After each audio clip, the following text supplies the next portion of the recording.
Now, it's kind of a tough concept to think that the evidence will go in one direction and the truth will go in another direction.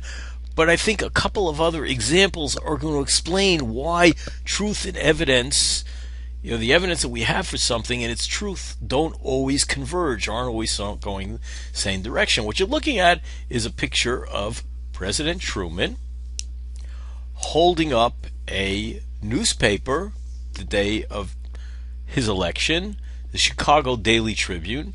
This was not a joke, but the headline is Dewey defeats Truman.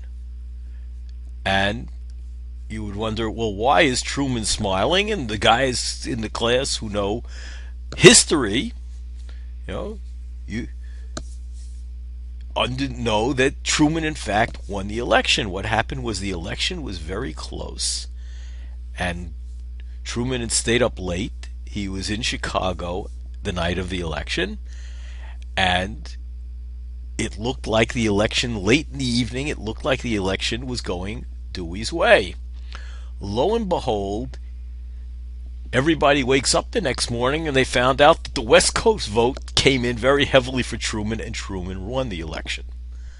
Okay, now we know what the facts are in the case. But let's think of another example. We have a Chicago resident misled. So misled got the newspaper in the morning after the election. Well, think about two propositions, two beliefs.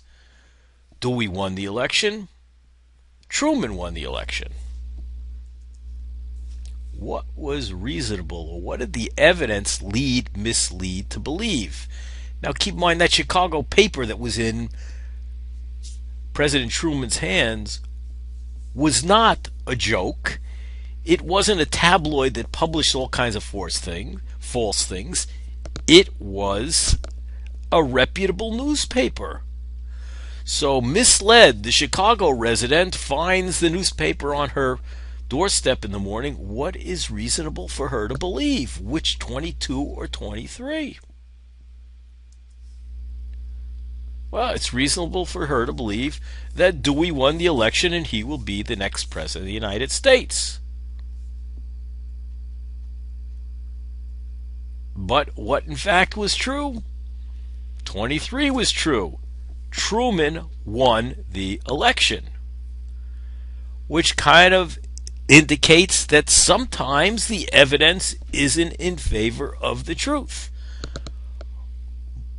It's certainly reasonable to think the evidence is in favor of the truth. We want to oftentimes make sure we have enough evidence, but you got to say in this case, she had pretty good evidence. I mean, she woke up every morning and she was reading that newspaper, and look, newspapers make mistakes, but usually not something of this magnitude.